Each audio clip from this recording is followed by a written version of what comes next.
I'm Lydia Vasquez in Tampa. Starting September 30th, more than 3 million children and families could lose access to childcare as funding comes to an end. In about a week, emergency childcare funding from the pandemic will expire. The initial reaction is, what are we going to do?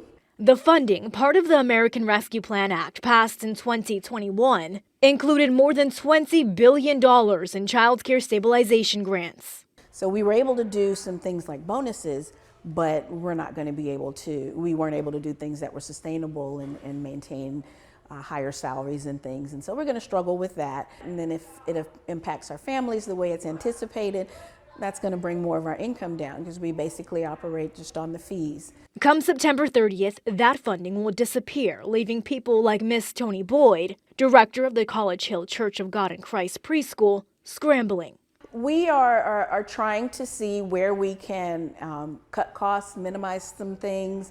We are already a very small operation. The Century Foundation progressive researchers project 3.2 million children and families will be left without childcare. It's heartbreaking because, most kids get their meals in school, and when they're not in school, they don't have their meals. Patrice is a mom of 3. She tells me she took her son out of daycare before when she couldn't afford it, trying to put herself through nursing school. Now she worries what a lack of funding could mean for her.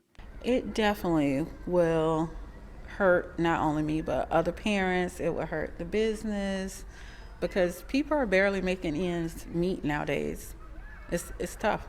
Century Foundation projects more than 70,000 childcare programs, 1/3 of which are supported by American Rescue Plan, will likely close. Childcare was a broken market before the pandemic, so there has long been an issue of high prices for families, low wages for early educators, and just not enough childcare slots and programs. Here in Florida, it expects more than 200,000 kids to lose childcare and around 2,000 childcare programs to close. We don't want to raise our rates too much.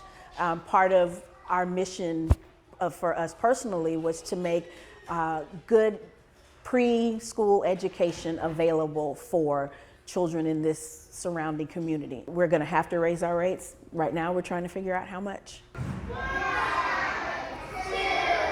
She says while funding has helped, there needs to be sustainable assistance in order to protect the future of our children, their education, and well-being. I need those who are making these decisions to better understand what the impact of their decisions are. In Tampa, Lydia Vasquez, ABC Action News.